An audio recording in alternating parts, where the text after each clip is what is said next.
Lívio Luiz Soares. O ódio à razão e a exaltação da irracionalidade, característica de muitas escolas de pensamento, podem ser interpretados como sintomas de raiz gnóstica, manifestados por indivíduos que gostariam, na verdade, de possuir uma racionalidade ou ciência divina, esquecendo-se que são criaturas temporais limitadas, mas batata. Se você tem a expectativa do domínio racional do universo inteiro, você vai ficar frustrado. Então daí o irracional lhe parecerá, né, um negócio gigantesco e absolutamente incontrolável. Porém, nós podemos dizer que a realidade em si é racional ou irracional, falando de maneira alguma. A realidade pode ser considerada racional em relação à razão divina, não humana. Não é isso? Então, vamos dizer, o real não é nem racional nem irracional. Essas categorias não se aplicam a ele. Racional e irracional é o que eu penso sobre ele. E mesmo assim, o irracional é criado através do quê? Da contradição proposital e da camuflagem de símbolos. Então, eu vejo que um dos grandes motivos das pessoas perderem fé na sua própria inteligência, fé na possibilidade do conhecimento, ou fé na razão, é porque elas criam uma expectativa excessiva logo no início. Quer dizer, nós queremos saber o que é a verdade. Eu digo, bom, então o que você tem que fazer? Você tem que partir das verdades que você possui, porque do nada, nada aparece. Se você quer uma verdade mais profunda, você tem que começar com uma mais superficial. Se você quer uma verdade importante, você tem que começar com uma mais modesta, e assim por diante. Então, é o método da confissão. Então, procure em você mesmo certas verdades que você não pode negar de maneira alguma, que você sempre soube, que você sempre admitiu, e que você sabe que se você negar, você está mentindo. Procure essas. Então, essa é a técnica da confissão. Então, se você descobriu que você conhece verdades que você não pode negar de maneira alguma, então talvez você possa descobrir outras verdades. Mas se você já pergunta de cara as verdades últimas, e não obter resposta nenhuma, fala, bom, você não é o primeiro, evidentemente, mas você quis dar um salto maior que as pernas. Então daí, é claro, você vai ficar desiludido com a sua inteligência e dizer não podemos conhecer nada. Quem diz não podemos conhecer nada é porque jamais tentou conhecer alguma coisa. Então, a filosofia dele é a expressão da sua preguiça intelectual. Quer dizer, é claro que nós podemos conhecer alguma coisa, podemos conhecer muita coisa. Por que nós não podemos conhecer tudo? Eu digo por causa da limitação da nossa inteligência? Eu falo, não. É porque o elemento de desconhecimento e de mistério faz parte da própria estrutura da realidade.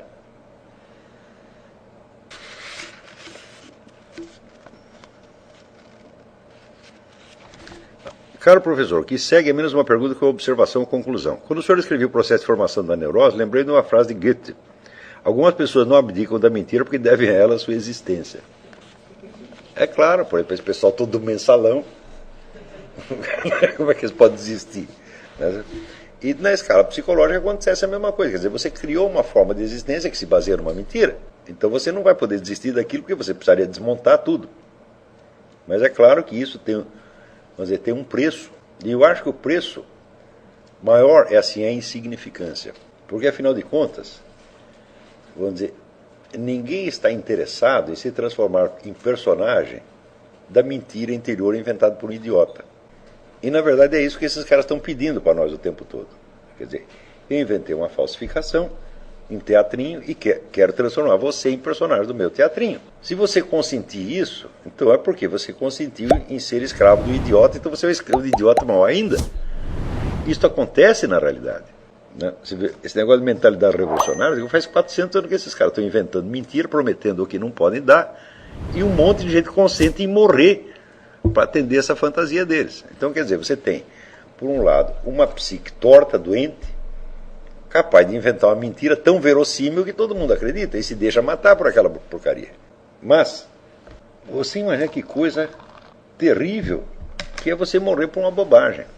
Jorge Bernanos quer dizer, o perigo que nós corremos não é o de morrer, mas de morrer como idiotas. É muito pior, né? Quer dizer, aí você tirou a significação da sua própria vida.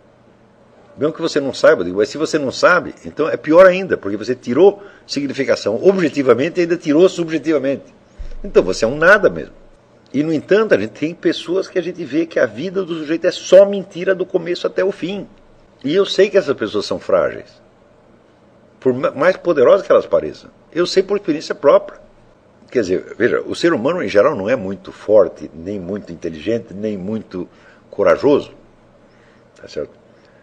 Mas conforme a estruturação que você fez dos seus valores, dos seus símbolos, você sabe que tem coisa que você não pode mudar. Não é isso? Então, se você tem que morrer, tá certo? Porque você está dizendo que 2 mais 2 é 4, eu digo, bom, já é alguma coisa, porque eu não posso fazer com que dê 5. Então, o motivo da minha morte, de certo modo, me transcende. Agora, se você vai morrer por apostar que 2 mais 2 é 5, aí você diz, bom, a causa pela qual você morreu é falsa, mas sua morte é verdadeira.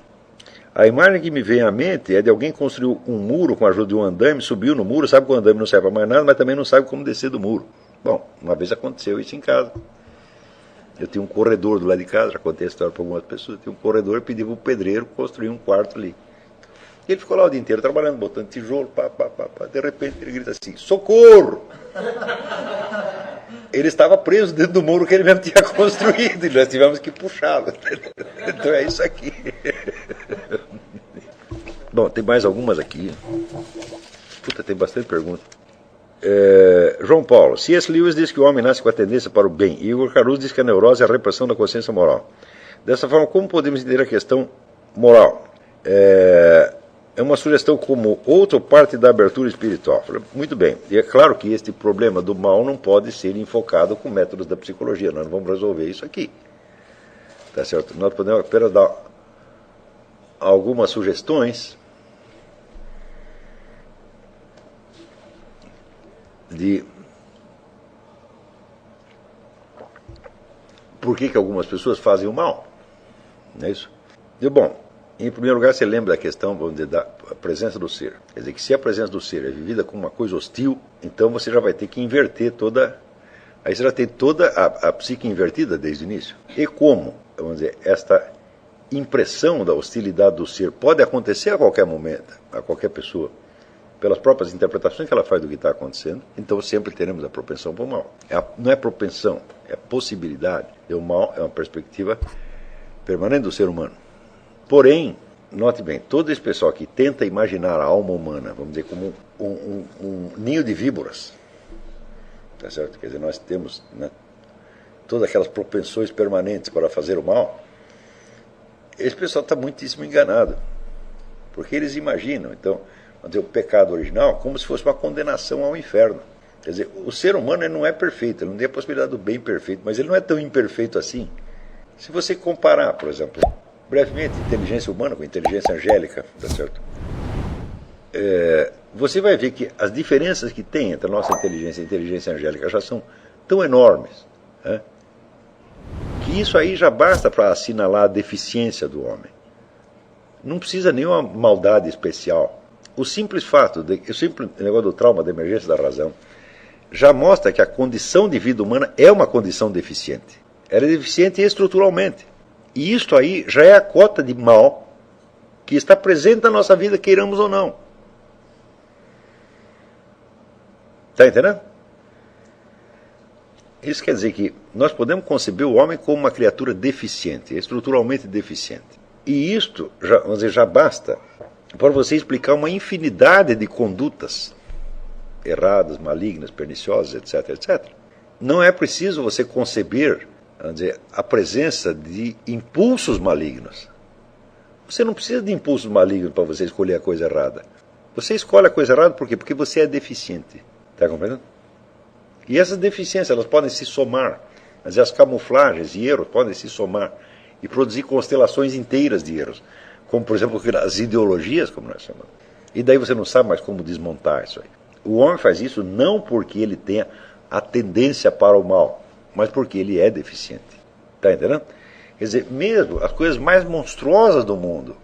Então, sei lá, você pega lá Mao Tse Tung, que matou 70 milhões de pessoas. Ele não precisa ter uma maldade deste tamanho para ele matar 70 milhões de pessoas.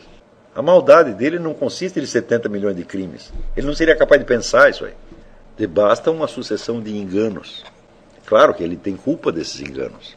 Mas as consequências reais dos nossos atos podem ser infinitamente piores do que a cota de mal que havia na ideia que os gerou. Você está entendendo? Quando, por exemplo, a gente nós vamos fazer uma revolução e criar uma sociedade melhor, pode ser que a gente tenha que matar alguém. Uma meia dúzia. Eu digo, certamente não vai parar em meia dúzia. Por quê? Porque a sua concepção é errada. Você não vai conseguir controlar a quantidade de mal que você vai gerar. Está entendendo? Então, nós não podemos medir o tamanho do mal humano pelo tamanho das consequências que ele gera. É por isso que nós vemos assim, como Mao Tse Tung é um monstro, o Hitler é um monstro.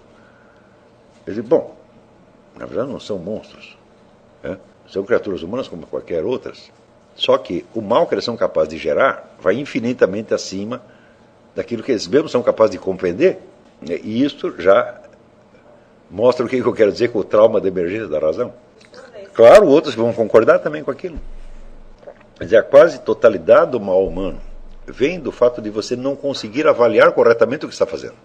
E claro que não vai haver o mal sem a mentira, sem esse progressivo encobrimento das pistas, ao ponto que você é capaz de construir um sistema inteiro de camuflagens. É? Hoje eu sei, por exemplo, o marxismo é um sistema inteiro de camuflagens, é tudo mentira. Meticulosamente, quer dizer, é uma criação monstruosa. Agora, depois que começou, aquilo vira um programa de computador, um vírus de computador. Você está entendendo? Quer dizer, o sujeito já criou uma estrutura de pensamento errada que ele vai multiplicar.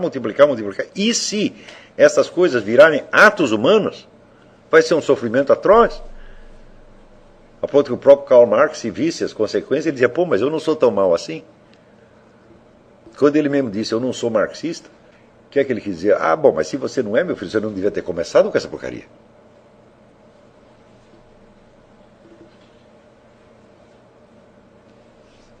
Você vê, quando você lê ali no Gênesis o pecado original, diz, mas escuta, os pecados não foram tão grandes assim. Afinal de contas, o que Eva fez, né? Ela aceitou uma sugestão errada, uma. E o marido dela aceitou aquilo. Isto foi suficiente para criar uma desgraça universal. Você está entendendo? Então, como é que você vai me dizer que o mal humano vem de instintos, de coisas irracionais? Eu digo, não vem. Ele vem entre a desproporção das nossas responsabilidades inerentes à própria forma de existência humana e a nossa capacidade de estruturação racional. Nós carregamos o peso da razão, mas nós não temos o domínio da razão. Nem podemos ter, e por isso mesmo é que a gente tem que pensar com cuidado. A cota absurda que significa o seguinte, o absurdo é o desajuste entre o pensamento humano e a estrutura da realidade. Não é isso? Então, mas esse desajuste pode chegar a ser quase total. Onde você diz, não há veracidade nenhuma no que o sujeito pensou. Vocês leram o meu estudo sobre Maquiavel? Quem leu aqui? Você lê aquilo, você vê, Maquiavel era totalmente louco. Não era um pouco louco. Tudo que ele pensou é falso. E tem gente que acredita nele. Para o bem ou para o mal, acredita. Não é problema que Maquiavel era mau, era maligno. Não, ele não era mau nem maligno. Mas ele era maluco, porra. E ao mesmo tempo era um sujeito de muito talento. E conseguia explicar aquelas coisas de tal modo que a pessoa não percebia um absurdo que ele estava falando. Então, a maior parte dos males criados pelos seres humanos vem exatamente disto. Quer dizer, é uma briga em que o sujeito entra com a estrutura da realidade. Então, por exemplo, eu não acredito que exista, por exemplo, uma dimensão moral ou ética independente da estrutura da realidade. Eu não acredito que existe aqui o ser e lá separado o dever ser. Eu acho isso um absurdo. Na hora que você pensou isso, você já está esquizofrênico. Existe o ser, a realidade, a verdade, e por outro lado existe o dever ser. É um negócio kantiano, não é? Eu acho, vamos dizer, que o bem é inerente à estrutura do ser. Assim como dizer que o amor ao próximo é inerente à estrutura da alma humana. Então não precisa ter, aqui tem a alma humana como existe objetivamente, e ali tem os deveres, o bem que ela deveria atender. Não, isso aí você já entrou, isso já está mentindo em primeiro lugar. Por quê? Se existe aqui uma realidade, uma verdade independente do bem, de onde você vai tirar esse bem? Ou o bem que você está falando é verdade, ou ele mesmo é uma mentira. Você vê, para Platão não existia esse problema. Platão, vamos dizer, qual é a suprema realidade? É o supremo bem. Duns Scott, mesma coisa, né? Unum verum bonum. É aquilo que tem unidade, que é verdadeiro e que é bom. Isto é a suprema realidade. Agora, se você começa a modelar a sua imagem da realidade pela imagem das ciências físicas, tá certo? Bom, você vai falsear tudo. Nas ciências físicas não tem como você botar né? Nem o verdadeiro e nem o uno ali. A ciência moderna é toda feita, vamos dizer, de fragmentos recortados para certos fins de investigação, no qual você faz abstração de praticamente tudo. Então, vamos dizer, a ciência jamais pode estudar um fato concreto, ela só pode estudar recortes abstrativos. Todas as ciências juntas são uma coleção de recortes abstrativos que não compõem mundo nenhum. E, no entanto, a experiência do ser, todos nós temos, inicialmente. Agora, se você pegar tudo que a ciência sabe, você não compõe ser nenhum. Porque a ciência é recorte, ela tem que fazer o recorte. E esse recorte é tautológico. Eu já expliquei 1000 vezes. O que é uma ciência? É uma hipótese de que um certo campo de fenômenos obedece a uma constante. Né? Então o que se faz? Você recorta esses fenômenos para ver se ele obedece mesmo a essa constante, cujo recorte os definiu. E mesmo assim, mesmo sendo tautológico, às vezes não dá certo. Então, até onde nós podemos ir com este tipo de conhecimento? Né? Você não vai muito longe com isso. A racionalidade dele depende de conhecimentos anteriores. Ele, em si mesmo, separado da estrutura da realidade, pode ficar totalmente irracional. As ciências podem ficar totalmente irracionais. E a tendência, vamos dizer, que os cientistas de maior destaque têm para acreditar em história da carochinha, né? O número deles que acreditam em aquecimento global, ou que acreditam em deuses astronautas, como Richard Dawkins, eles são todos macumbeiros. Então mostra, vamos dizer, que esse tipo de prática intelectual, ele só vale se você tiver uma referência filosófica muito mais ampla e muito mais séria do que isso. Então, se você modelou a sua imagem da realidade pelo que você aprendeu com as ciências, bom, então daí só vai haver duas coisas. Existe o mundo físico, determinado por leis, entre aspas, que você imagina que conhece, e existe o mundo humano, que é constituído de ideias, criações culturais, etc, etc, etc. E não existe nada mais além disso. Então, onde pode entrar o bem? Fala, bom, no mundo natural não pode entrar. Então, só pode ser uma criação humana.